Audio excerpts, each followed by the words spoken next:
व्यासपीठावर उपस्थित असणारे ज्येष्ठ नेते आदरणीय जे.के. बापू, ज्येष्ठ नेते आदरणीय उत्तम भाऊ, उपस्थित सर्व संभाजी पाटील, सांगली शहराचे आजी माजी नगरसेवक, जिल्हा परिषदेचे आजी माजी जिल्हा परिषदचे सदस्य, काँग्रेस पक्षाचे सर्व ब्लॉक अध्यक्ष, तालुका अध्यक्ष, आमचे करीमभाई मिस्त्री, सर्वच, मी कुणाचा चुकून नामोल्लेख राहिला असेल, आमचे करण जमादार, मी सगळ्यांची क्षमा मागतो. मंगेश चव्हाण, युथ काँग्रेसचे अध्यक्ष, सुशील गोतपागर, मोठ्या संख्येने आजच्या या काँग्रेस पक्षाच्या कार्यकर्त्यांच्या मेळाव्यासाठी उपस्थित असणारे जिल्ह्यातील सर्व तळागाळातील काँग्रेस पक्षाच्या कार्यकर्ते, युथ काँग्रेस, NSY, महिला काँग्रेसच्या सर्व आमचे कार्यकर्ते, काँग्रेस पक्षाच्या विचाराने कार्यरत असणारे या सांगली जिल्ह्यातील ग्रामीण भागातील ग्रामपंचायतीचे सर्व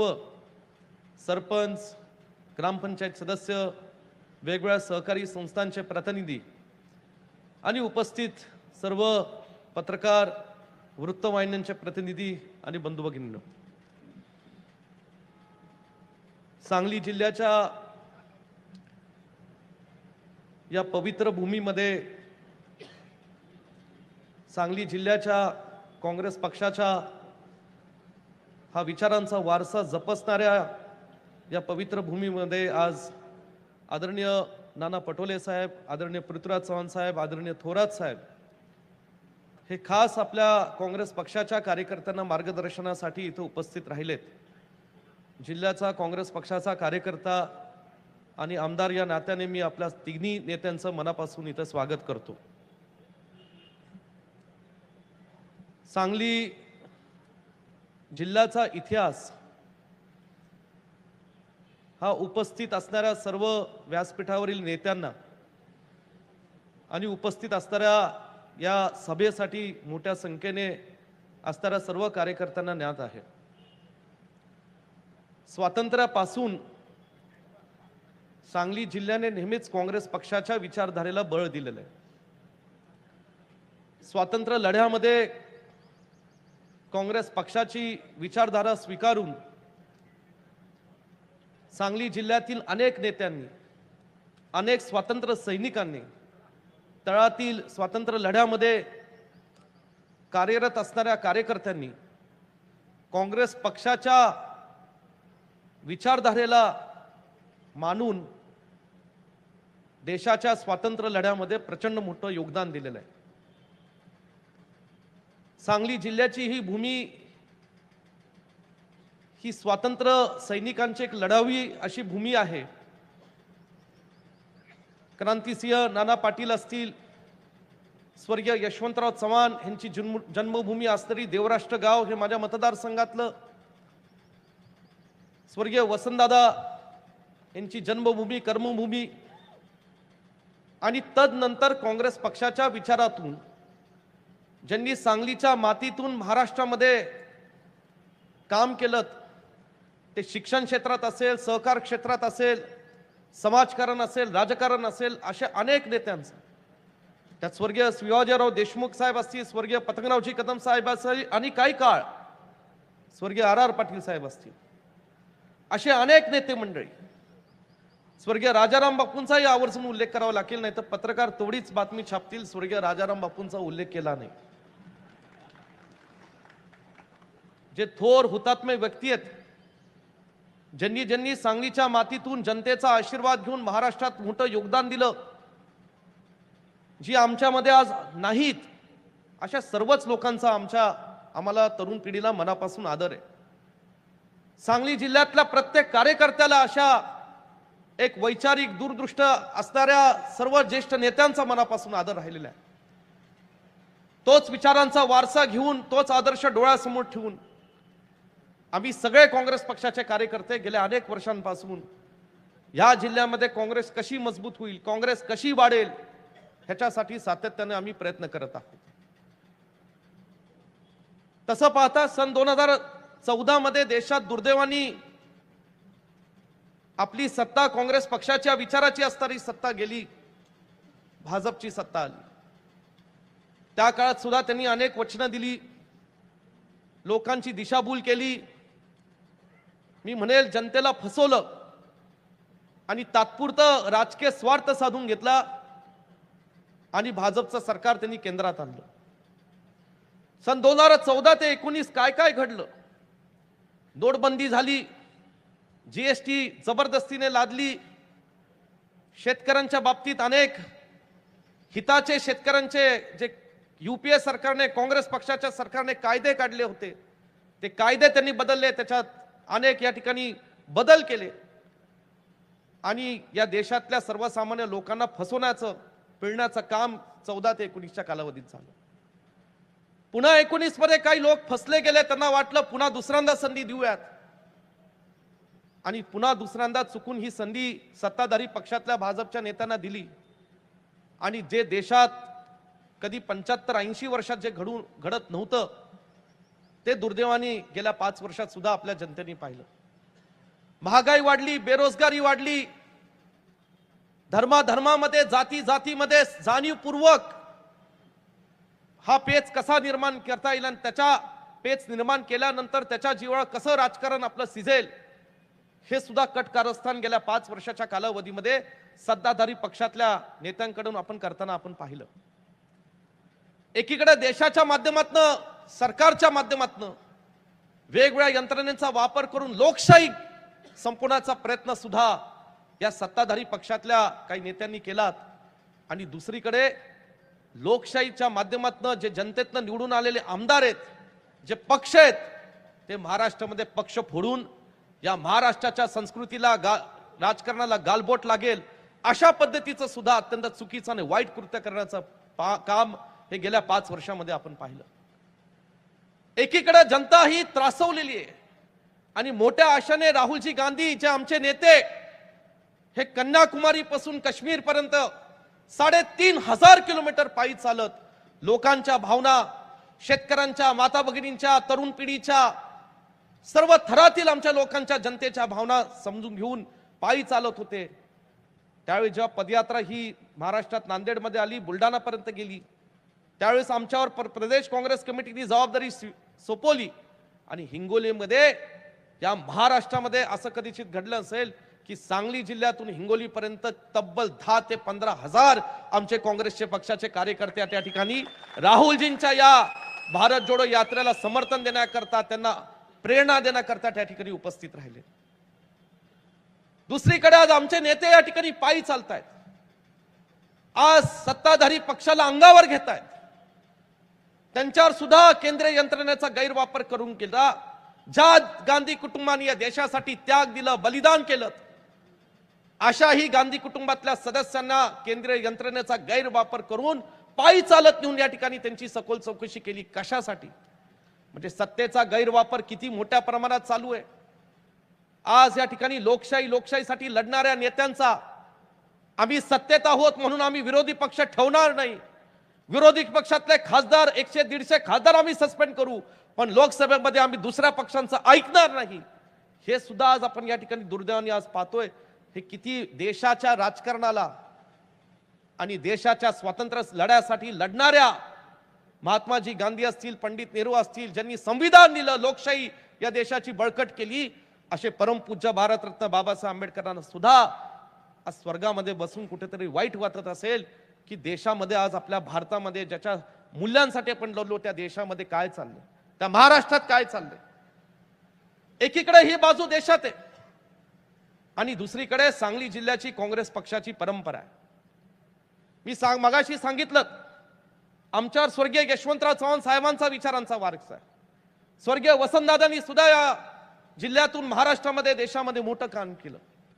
हे करत असताना मला अभिमान वाटतो की वसंतदादांचं दुःखद निधन सन 1986 ला झालं, पण ह्या जिल्हा सोडत असताना, ही पृथ्वी सोडत असताना त्यांनी खंबीरपणे या जिल्ह्याची जबाबदारी अशा तरुण पिढीतल्या त्या काळातल्या कार्यकर्त्यांवर सोपवली ज्यांच्यामध्ये त्यांच्यावर विश्वास होता की पुढे ही काँग्रेस पक्ष भक्कम करतील, काँग्रेस पक्षाच्या कार्यकर्त्यांना ही सांभाळतील। ते होते पतंगराव कदम, आर पाटील, ही अशी मंडळी या जिल्ह्यामध्ये तयार झाली। इतिहास जिल्ह्यातला सगळ्यांना माहिती आहे, कदम साहेबांना सुद्धा 80-85 ला तिकीट मिळालं नाही।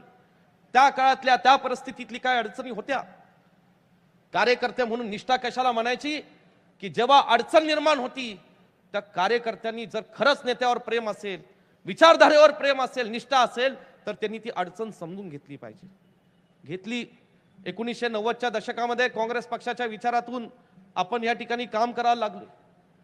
साहेबांनी या ठिकाणी, कदम साहेबांनी काँग्रेस पक्षाच्या माध्यमातून त्यांना राज्यात मंत्री म्हणून काम करण्याची संधी मिळाली. त्यांनी ज्या ज्या मंत्रिपदाचा या ठिकाणी त्यांना संधी मिळाली, जेव्हा पाटबंधारे मंत्री आले, शालेय शिक्षणाचे मंत्री झाले, या सांगली जिल्ह्यामध्ये शालेय शिक्षण खात्याचे मंत्री असताना तब्बल 250 अनुदानित शाळा मंजूर करण्याचं काम या महाराष्ट्रातील शेतकऱ्यांच्या मुलाबाळांसाठी आणि सांगली जिल्ह्यातल्या मुलाबाळांसाठी पतंगरावजी कदम साहेबांनी केलं. पाटबंधारे खातं होतं. सांगली हा 70% दुष्काळी तालुका होता, दुष्काळी जिल्हा होता. त्यामध्ये ताकारी, टेंबू, म्हैसाळ, अडफळ या योजनांना निधी देणं अत्यंत गरजेचं होतं.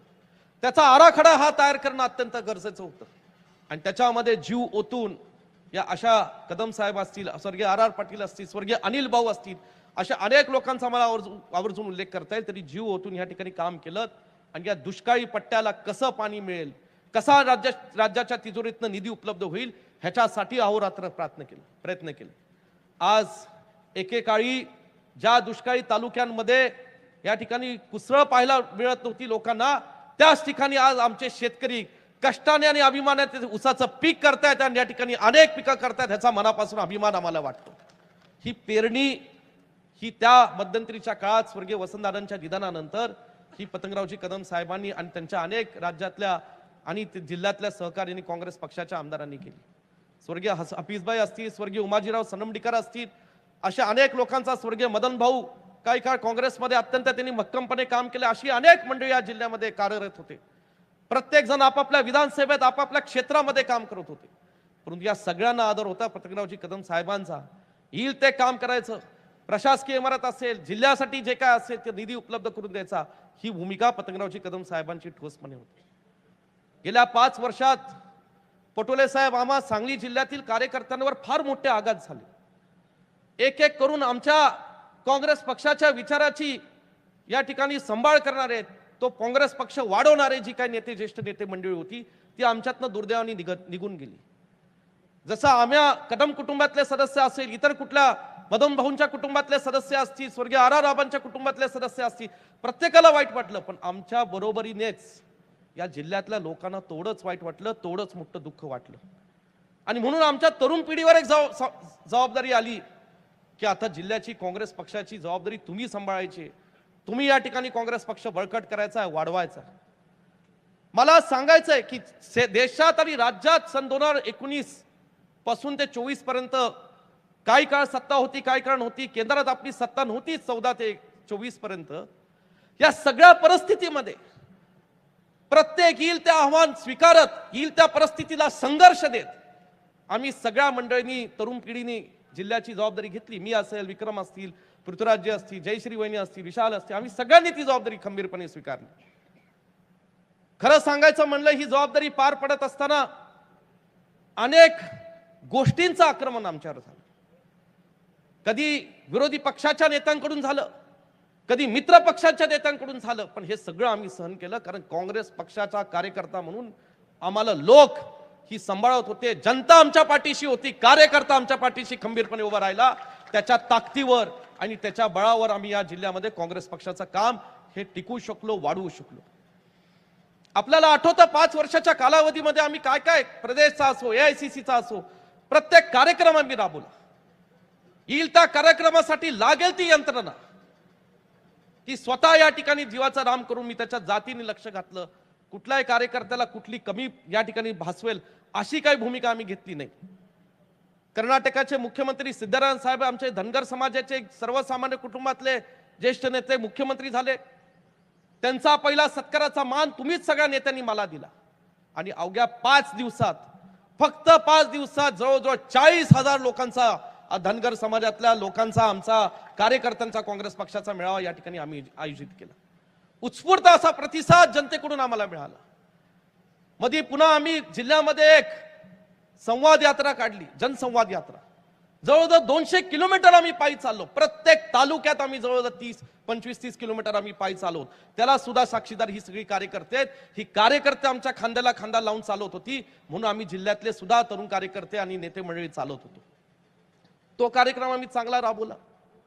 हे सगळं करत असताना गेल्या वर्षभरापासून जेव्हा लोकसभेच्या निवडणुकीच्या पार्श्वभूमीवर जेव्हा महाराष्ट्रात देशात इंडिया अलायन्स राहुलजींनी पुढाकार करून घेतला, महाविकास आघाडीची स्थापना राज्यातल्या वरिष्ठ नेत्यांनी, वेगवेगळ्या पक्षाच्या समविचारी पक्षांनी नेत्यांनी केली, त्या आमच्यामध्ये जिल्ह्यातल्या काँग्रेस पक्षाच्या कार्यकर्त्यांमध्ये आमच्यामध्ये सुद्धा आशा निर्माण झाली की काँग्रेस पक्ष हा, सांगली जिल्हा हा काँग्रेस पक्षाचा बालेकिल्ला आहे. गेले स्वातंत्र्यापासून नेहमी आपण लढत आलेलो आहे. सन 2014चा 19चा अपवाद सुद्धा नेहमी आम्हाला विजय मिळत आलेला आहे. काँग्रेस पक्षाचं कार्यकर्त्यांचं मोठं योगदान आहे, कुठल्या एका व्यक्तीचं नाही. काँग्रेस पक्षाच्या कार्यकर्त्यांनी तो विजय मिळवून दिलेला आहे. आणि म्हणून आम्ही तळमळीने एक वर्षभरापासून पक्षश्रेष्ठी म्हणून राज्यातले आपण नेतेगण, दिल्लीतले जे काही नेतेगण होते याच्याशी संबंधित, त्यांच्याकडे आम्ही मांडत होतो की कुठेतरी काँग्रेस पक्षाची ही सांगलीची जागा काँग्रेस पक्षाला मिळाली पाहिजे. हा माझा आत्मविश्वास होता. लोक काही जुना इतिहास काढतात, कधी कधी समज गैरसमज होतात. पूर्वी होता आमचा एक इतिहास गटबाजीचा, अमुक तमुक असले सगळे विषय चालत होते. पण ह्या विश्वजित कदमांनी लोकांचा आशीर्वाद घेऊन मी मनाचा मोठेपणा दाखवला आणि सांगितलं की आता आपल्याला ह्याला पूर्ण विराम द्यायचा आहे. ही कटलाई गट ठेवायचा नाही. काँग्रेस सांगली जिल्ह्यामध्ये जो गट आहे तो फक्त आदरणीय श्रीमती सोनियाजी गांधी, आदरणीय राहुलजी गांधींचा एकमेव काँग्रेस पक्षाचा एकच गट हा घेऊन आपण या ठिकाणी आता सांगली जिल्ह्यामध्ये काम करायचं. आणि म्हणून आमच्या कार्यकर्त्यांच्या काही भावना होत्या. कुणी सांगितलं बाळासाहेब तुम्ही लोकसभा लढा, कुणी सांगितलं तुमच्या कुटुंबातला सदस्य द्या, आम्ही ताकदीने काम करू. जिल्ह्यातल्या महाराष्ट्राच्या काही देशातल्या नेत्यांनी सांगितलं विश्वजित तुला लोकसभा लढावी लागेल. सन 2019लाही सांगितलं, सन 2024लाही मला सांगितलं. मी नम्रपणे सांगितलं 19ची माझी अडचण वेगळी होती. ज्या पलूस कडेगाव विधानसभा मतदारसंघांनी 1980च्या दशकामध्ये स्वर्गीय पतंगरावजी कदम साहेबांकडे कुठलाही राजकीय वारसा नसताना, आर्थिक पाठबळ नसताना जेव्हा त्यांना साथ दिली, अशा माझ्या लोकांना मला वाऱ्यावर सोडायचं नव्हतं. म्हणून सन 2019ला मी निर्णय कळवला की मला विधानसभाच लढायची. नुकतीच आमच्याकडे महापूर आलेलं होतं. त्यावेळेस थोरात साहेब, नाना पटोले साहेब तुम्ही येऊन गेलेला होता. आमच्या लोकांना धीर देण्याचं काम तुम्ही दोन्ही नेत्यांनी केलेलं होतं. हे करत असताना पुन्हा 19ची निवडणूक झाली, महाविकास आघाडीचं सरकार झालं. थोरात साहेब तुम्ही, पृथ्वीराज चव्हाण साहेब तुम्ही, नाना पटोले साहेब मला राज्यात मंत्री म्हणून काम करण्याची संधी दिली. मी नेहमी सांगतो लोकांना की ती मंत्री व्यक्ती म्हणून विश्वजित कदमांना संधी दिली नाही, ती पलूस कडेगावच्या मातीला आपण संधी दिली होती, सांगली जिल्ह्याला ती संधी दिली होती. ह्याचा मनापासून अभिमान, मी मनात आनंद ठेवला आणि सांगली जिल्ह्यामध्ये काम करत राहिलो. परंतु 5 वर्षात काय काय घडलं साहेब, हे कधी आम्हाला कोण विचारणार आहे का? कुठल्या पद्धतीने या ठिकाणी आम्ही गेले 1 वर्षभर हा संघर्ष पेटवला. गेले 3 महिन्यापासून आम्ही सातत्याने मागणी करत होतो की सांगली जिल्ह्याची जागा ही काँग्रेस पक्षाला मिळावी. आमच्या एका तरुण सहकार्याला आम्ही तयार केलं, त्याला मी विश्वास दिला किंवा तू काळजी करू नको, कुठल्याही परिस्थितीत या वेळी सांगली जिल्ह्याची जागा ही काँग्रेस पक्षाला मिळेलच आणि तुला खासदार करण्याची जबाबदारी विश्वजित कदमांची राहील. हा विश्वास मी माझ्या तरुण कार्यकर्त्याला दिला. आणि म्हणून पारदर्शकपणे सगळं बाजूला ठेवून, जुना इतिहास बाजूला ठेवून, कुठला जो काही इतिहास असेल तो इतिहास बाजूला ठेवून, आलेली संधी मला किंवा माझ्या कुटुंबातल्या सदस्यांना सुद्धा बाजूला ठेवून आम्ही ही लोकसभा आमच्या एका तरुण सहकार्याला दिली. तुम्ही सगळ्यांनी त्याला समर्थन दिलं. जिल्हा काँग्रेस कमिटीतनं आम्ही एक नाव पाठवलं, राज्यात एक नाव गेलं, राज्यात तुम्ही दिल्लीपर्यंत एक नाव पाठवलं. तुम्ही सगळ्यांनी आनंद व्यक्त केला की विश्वजित मला खूप बरं वाटलं. पृथ्वीराज चव्हाण साहेब तुम्ही म्हणला, थोरात साहेब तुम्ही म्हणला, नाना पटोले साहेब म्हणला की तुम्ही जिल्ह्यात विश्वजित तू काँग्रेस एक संघ केली, एक संघ ठेवली काँग्रेस, हे खरंय. परंतु काय घडलं, 3 महिने आम्ही या ठिकाणी मागत होतो. जागा वाटपाच्या चर्चा सुरू झाल्या, महाविकास आघाडी झाली, ठीक आहे. देशात वातावरण फार विचित्र आहे. आज लोकशाही संपवण्याचा कट सत्ताधारी पक्षांनी रचलेला आहे. महाविकास आघाडी ही आज संघर्षातनं काम करते, महायुती कशा पद्धतीने देश महाराष्ट्रात सत्तेवर आली हे सगळं तुम्ही साक्षीदार आहात। आणि म्हणून सत्ताधारी भाजपच्या लोकांना महायुतीला रोखण्याकरता आपण एक लोकसभामध्ये लढाई लढली पाहिजे। म्हणून इंडिया अलायन्स झालं, महाविकास आघाडी झालं, पण ह्या ठिकाणी जेव्हा जागा वाटपाच्या चर्चा सुरू झाल्या त्या काँग्रेसची जागा, तर ही सांगली जिल्ह्याची जागा काँग्रेसचीच होती, या मताशी तुम्ही सहमत होता। पहिल्या दिवसापासून, पहिल्या क्षणापासून आम्हाला तुम्ही हो सांगत आला, आम्ही तुमच्या होला हो ऐकत या ठिकाणी आम्ही आमची आशा जागवल्या, आमची ऊर्जा जागवली, आम्ही या ठिकाणी पेटून उठलो। मी लोकांना, कार्यकर्त्यांना सांगत गेलो की यावेळेस सांगली जिल्ह्यामध्ये काँग्रेस पक्षाचा लोकसभेचा झेंडा हा फडकला जाईल, हे सांगत गेलो आम्ही लोकांना। पण नंतर काय झालं, मार्च एप्रिल जवळ आलं, मग कुणी सांगितलं कोल्हापूरची जागा ही छत्रपती शाहू महाराज ही लढत आहेत म्हणून ही जागा काँग्रेस पक्षाला दिली जाईल। माझ्यापेक्षा तुम्ही त्याला साक्षीदार होता की ज्या राज्यांच्या नेत्यांमध्ये ही चर्चा झाली तर उघडपणे दोन्ही मित्र पक्षांच्या समोर असं ठरलं होतं की ज्यावेळेस छत्रपती शाहू महाराज कोल्हापूरची जागा लढायला हो म्हणतील, ते जे पक्ष निवडतील त्या पक्षाला ती जागा देण्यात यावी। मग जर असं वरिष्ठ पातळीवर ठरलं होतं तर सांगलीचा आणि कोल्हापूरचा संबंध येतो कुठे? हे ठरलं होतं तर संबंध येतो कुठे? हे सगळं असताना सुद्धा हातकलंकीची जागा शिवसेनेची होती, ती त्यांनी घ्यावी आम्ही म्हणालो। महाविकास आघाडीचा धर्म आम्ही पाळू। शिवसेनेच्या नेत्यांना तुम्ही आमच्यासाठी लढलात, मला माहिती आहे, प्रत्येक क्षणोक्षणी तुम्ही प्रत्येक मुद्दा घेऊन तिथं लढत होता। तुम्ही सांगितलं ती लढा जागा, आम्ही म्हणालो लढा, आम्हाला आनंद आहे। सांगली जिल्ह्यातले 2 विधानसभा मतदारसंघ येतात, त्या ठिकाणी त्यांनी या ठिकाणी आम्ही सगळ्यांनी काम तिथं करू। राजू शेट्टी साहेब आले महाविकास आघाडीचा, आनंदच आहे, शेतकऱ्यांचे नेते आहेत, आम्हाला आनंद आहे, त्यांचा आदर आहे, काय त्यांच्यात बिनसलं आम्हाला माहित नाही। मग मूळ प्रश्न आला सांगलीवर। अरे सांगलीची नैसर्गिक परिस्थिती, 2 काँग्रेसचे आमदार, 1 शरद पवार साहेबांच्या गटाचे आमदार, आम्ही सांगतोय पोटतिडकीने की ते संघटन काँग्रेस पक्षाचं आहे, सहकारी संस्थांमध्ये काँग्रेस पक्षाचे कार्यकर्ते, हे सगळं आम्ही सांगत बसलेलो आहोत। तुम्ही लढत होता, परंतु काय झालं, आमचा एक तरुण कार्यकर्ता जो कुस्तीगीर आहे, पैलवान आहे, त्याला प्रवेश केला। त्या प्रवेशाच्या वेळेस आम्ही तुम्हाला भेटत गेलो, सांगत गेलो, आम्हाला काहीतरी थोडी काळजी वाटायला लागली, काहीतरी इथं चुकीचं घडेल असं वाटायला लागलंय। तुम्ही जागृतपणे तो विषय मांडला आणि हे सगळं करत असताना अचानकपणे आदरणीय उद्धव साहेब या ठिकाणी आले आणि त्यांनी ही सांगलीची जागाची उमेदवारी जाहीर करून टाकली। असं होतं लोकशाहीमध्ये, असं होतं निवडणुकीच्या पार्श्वभूमीवर। आज या जिल्ह्यामध्ये जर आम्ही काँग्रेस पक्षाचे आमदार कार्यकर्ते असेल तर किमान आम्हाला विचारायचं तरी की काय करायचं। एक तर जागा देणं चुकीचं होतं, हे आमचं ठाम मत आहे आणि या मताशी मी कधी बदलणार नाही, ठाम मत होते माझं। पण झालं काय, तुम्ही दिली नाही, मला माहितीये, आमचा कुणाचाही आरोप रोष तुमच्यावर नाही, ह्यासाठी आज तुम्हाला बोलवलं नाही। तुम्ही गैरसमज करून घालू नका की काँग्रेसच्या जिल्ह्याच्या कार्यकर्त्यांच्या समोर हा काय आम्हाला उघडा पाडतोय का नाही। तुम्ही जे केलं ते केलं, मला माहितीये, पण कोण काय करत होतं ह्याच्यावर का बारीक लक्ष नव्हतं, हा माझा सवाल आहे। कोण काय करत होतं?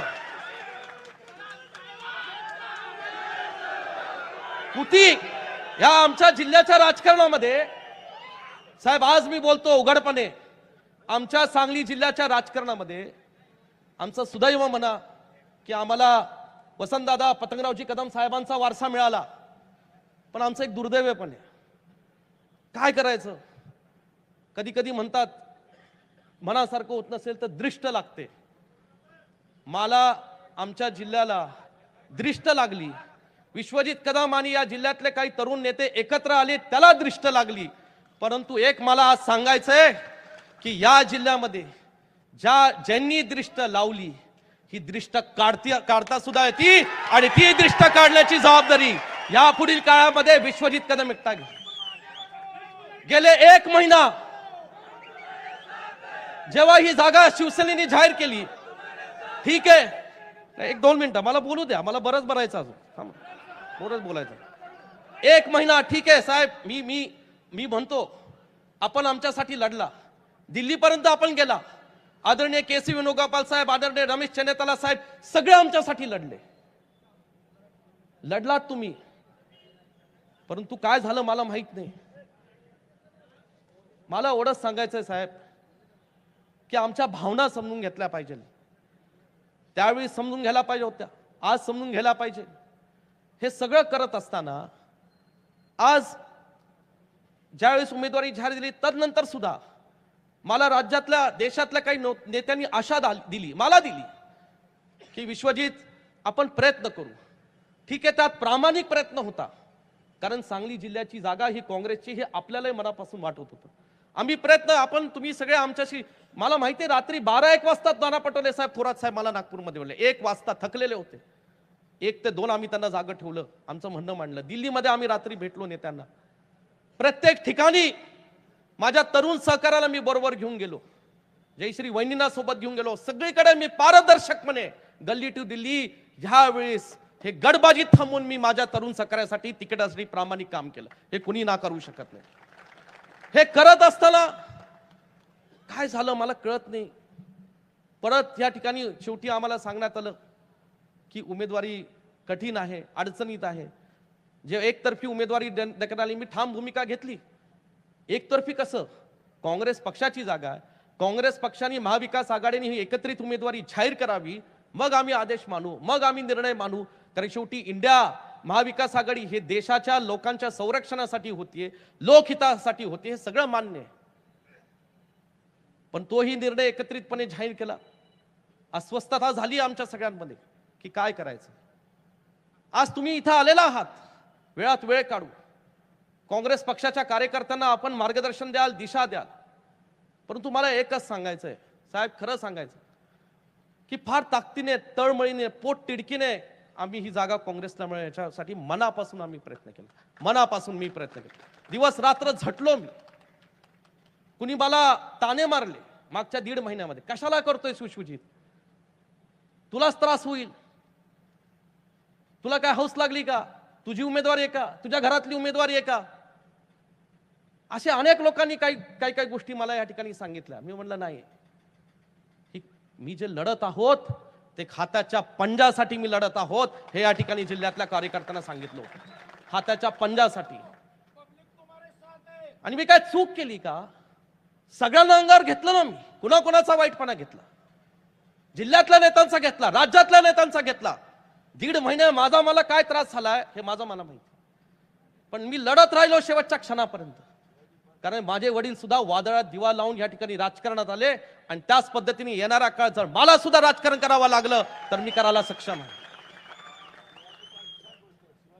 पण आज या ठिकाणी नाही, बरोबर आहे नाना भाऊ, बरं झालं तुम्ही आठवण करून दिली. शिवाजी पार्कच्या इथे आदरणीय थोरात साहेब, नाना पटोले साहेब, आम्ही त्यांना अडवलं. मी, विक्रम सावंत, पृथ्वीराजजी, आम्ही सगळे होतो. आणि म्हणलं आम्हाला इथे भेट घालून द्या, राहुलजींची भेट घालून द्या, केसी वेणुगोपालजींची भेट घालून द्या. आणि ह्या दोन्ही नेत्यांनी त्यांना अडवलं आणि त्यांना सांगितलं की ही जागा काँग्रेसची आपण सोडायची नाही, हे आपण या ठिकाणी इथं काँग्रेसची जागा ही लढली पाहिजे. सगळं मान्य आहे थोरात साहेब, सगळं मान्य आहे नाना पटोले साहेब.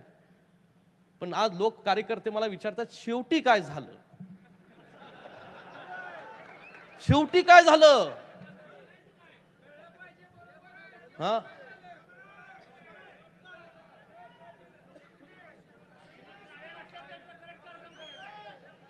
शेवटी असं झालं की लहानपणी आम्ही काय ते साप सीडीचा खेळ खेळायचो, आणि त्याला ते असतं ना, डाईस म्हणतात तिकडे, फासे बरोबर ना. फासे टाकली, कधी 2, कधी 3, कधी 4, कधी 6, असं बरंच काय होतं. त्यांनी 6 झाले की वर, 4 आले की परत खाली, आणि मध्ये 7 साप चावला की परत खाली. ठीक आहे, ह्या घटकेला दुर्दैवाने आम्हाला साप चावला. पण एवढं नक्की सांगतो, या खेळामध्ये वय माझं 41 आहे, फार काही वयस्कर नाही, आम्ही सगळे तरुण आहोत. या खेळामध्ये तुमच्या आशीर्वादाने अंतिम विजय हा आमचा राहील, हा तुम्हाला निश्चितपणे सांगतो. ज्यांनी या ठिकाणी या सांगली जिल्ह्यामध्ये आम्हाला रोखण्याचा प्रयत्न केला, कशासाठी, कुणाच्या वाटेला आम्ही गेलो. कदम साहेबांनी आमच्यावर संस्कार घातले, काँग्रेस पक्षाचे संस्कार आहेत की सरळ वाटेने राजकारण करायचं. अरे सरळ वाटेनेच करत होतो. पण साहेब काय झालंय, मी आज जाहीरपणे सांगतो, कारण तुम्ही साहेबांबरोबर काम केलं तिघांनी, थोरात साहेब, तुम्ही पृथ्वीराज चव्हाण साहेबांचा स्वभाव माहिती आहे, तुम्ही खूप मनापासून कधी कधी सांगता. विश्वजित कदम साहेब फार सरळ होते, बरोबर आहे, सरळ होतेच, म्हणून कदाचित मुख्यमंत्री पद मिळालं नाही त्यांना, तर राहू दे, होते सरळ. आणि मी आमच्या लोकांना सांगतो, आमच्या लोकांना, सांगली जिल्ह्याला, आणि ज्यांनी ज्यांनी इथे कट कारस्थान केलं त्यांनाही सांगू इच्छितो, पतंगराव कदमांचे सगळे गुण माझ्यात आहे, पण विश्वजित कदमांचे स्वतःचे पण काही गुण आहेत, आणि हे लक्षात ठेवा तुम्ही. आणि म्हणून या जिल्ह्यातला काँग्रेस पक्षाच्या कार्यकर्त्याला वाऱ्यावर सोडणार नाही. तुमचे सगळ्यांचे मला फोन येत होते, विश्वजित यातनं मार्गखार, विशाल पाटील या ठिकाणी आमचा तरुण सहकारी आता बंडखोर उमेदवारी करतोय. मी त्याच्याही पाठीशी त्या परिस्थितीने खंबीरपणे उभे राहिलो. तो 19 तारखेला 18ला माझ्याकडे आला, 17ला माझ्याकडे आला, 22ला 21ला रात्री आला. काँग्रेस पक्षाने, शिवसेनाने आमच्या विनंतीला मान देऊन, माझ्या विनंतीला मान देऊन ही सगळी नेते मंडळी राहुलजींशी बोलले. मी स्वतः राहुलजींशी बोललो, आणि राज्यसभेची खासदारकीची आम्ही तिन्ही पक्षांकडनं कबुली घेतली, 2 पक्षांकडनं, शिवसेना आणि या ठिकाणी काँग्रेस पक्ष. मी सांगितलं, अरे भावा, नको या भानगडीत पडू. अपक्ष लढणं वेगळं असतं, या ठिकाणी लोकसभेला अपक्ष लढणं वेगळं असतं. काही लोक आज तुझ्याकडे प्रेमापोटी येत असतील, काही लोक ह्याच्यासाठी येत असतील, ह्याच्यात नको फसू. राज्यसभा काही वाईट नाही, आहे तसा खासदार फंड मिळेल, आहे तसा मान सन्मान मिळेल. तरुण वयात राज्यसभेत जाणं म्हणजे काही नाही, खासदार झालं हरकत नाही. पुन्हा पुढची लोकसभा कुठला कुणी आडवा येऊ दे, तुमच्या विश्वासाने त्या ठिकाणी तुला खासदार म्हणून निवडून देईल, हा शब्द मी दिलेला होता. ह्या नेत्यांचे आम्हाला आदेश होते. मी कुठलीही कसर सोडली नाही, कुणाला वाऱ्यावर सोडलं नाही. परंतु माझी ही जबाबदारी हाताच्या पंजापर्यंत होती. माझी जबाबदारी ही काँग्रेस पक्षाच्या जागेच्या उमेदवारीपर्यंत होती, काँग्रेस पक्षाचा खासदार निवडून आणण्यापर्यंत होती. आज मला सांगा साहेब, तुम्ही इथं तिन्ही नेते आलेले आहेत, जिल्ह्याचं वातावरण तुम्हाला माहिती आहे, तुम्ही तुमच्या पद्धतीने माहिती काढली. तुम्ही दिशा द्या, तुम्ही मार्गदर्शन द्या, इंडियासाठी, राहुलजींसाठी, महाविकास आघाडीसाठी. मी विदर्भात गेलो, मराठवाड्यात गेलो, आज अत्यंत चांगलं वातावरण महाविकास आघाडीसाठी आहे. तुमच्या सगळ्यांच्या नेतृत्वाखाली 35 जागा कदाचित महाविकास आघाडीच्या येणाऱ्या लोकसभेमध्ये निवडून येतील. मग पुढं काय? आज आमचा तोंडावरचा घास हा आमच्याकडनं हिसकून घेतलेला आहे. हे पुन्हा होऊन देऊ नका, मी तर होऊन देणारच नाही. कोण कार्यकर्ते, आज जेव्हा आम्ही कार्यकर्त्यांमध्ये जातो, लोक अनेक प्रश्न विचारतात कार्यकर्ते आम्हाला. अहो, शिवसेनेने जागा घेतली, पुढे विधानसभेला होणार का? मग पुन्हा असं होणार का? मग मधीच ते नेते आले, त्यांनी सांगितलं ह्यांचं विमान कुठं जाईल. आता बोलू,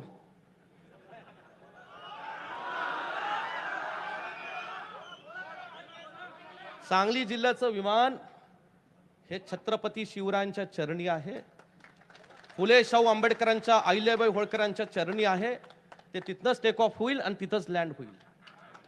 कुणाचं विमान कुठं गेलं, कुणाला घेऊन गेलं, त्याच्यावर मी भाष्य करायची गरज नाही. आणि हे सगळं झालं म्हणजे माझ्यावर आरोप कुणीतरी करावे, कशासाठी? व्यक्तिगत जीवनात सुद्धा काय त्रास सोसलाय मी या ठिकाणी विरोधी पक्षाचा आमदार म्हणून, हे साहेब तुम्हाला माहिती आहे, तुम्हाला तिघांना माहिती आहे काय काय सोचलंय मी. पण काँग्रेस पक्षाचा कार्यकर्ता म्हणून खंबीरपणे मी काम करत राहिलो, कुठेही तडजोड केली नाही. हे सगळं करत असताना आम्ही राहतोय ना, शांतपणे राहतोय, काम करतोय, पण डिवचायचा कशाला? हे सगळं केलं. मी मगाशी सांगितलं, चंद्रराव पाटलांना सुद्धा कुस्तीगर म्हणून आदर आहे. मी त्याला जाहीरपणे सांगितलं की बाबा थांब, तुला MLC करतो, हेही विनंती केली. ठीक आहे, तेही त्यातनं मार्ग सुटला नाही. काय बोलायचं काय? म्हणजे जे काय करण्यासारखं आहे, शेवटच्या क्षणापर्यंत मी ही काँग्रेसची जागा सांगलीला मिळावी, सांगलीची जागा काँग्रेसला मिळावी यासाठी प्रयत्न करत राहील. आणि म्हणून मला असं या ठिकाणी सांगायचं आहे की साहेब, आज तुम्ही तिन्ही नेते आहात, तिन्ही जण महाराष्ट्राच्या राजकारणातले अत्यंत ज्येष्ठ अनुभवी नेते आहात. तुम्ही माझ्यासाठी, सांगली जिल्ह्याच्या काँग्रेससाठी खूप लढाई केली, टोकाची भूमिका घेतली. नाना पटोले साहेबांची हमरी तुमरी झाली. बाळासाहेब थोरात साहेब यांनी एक दिवस बैठकीला बहिष्कार टाकला, ते बैठकीलाच गेले नाही. सगळ्यांनी केलं. पृथ्वीराज चव्हाण साहेब दिल्लीपर्यंत वेगवेगळ्या पद्धतीने या ठिकाणी मार्ग करत होते. पण आज हे जे काही आमच्या जिल्ह्याबाबतीत घडलंय, हे पुन्हा घडता कामा नये. आणि म्हणून मित्र पक्षाला सांगा, महाविकास आघाडीच्या उमेदवाराला, महाविकास आघाडीच्या जो कोण उमेदवार असेल त्याला सांगली जिल्ह्यात जी काही मतं मिळतील ही 100% काँग्रेसची मतं असणार आहेत. मग पुन्हा त्यांनी आवाज काढायचा नाही या सांगली जिल्ह्यामध्ये की आम्हाला आता विधानसभा द्या आणि अमुक आम्हाला द्या, काही संबंध नाही.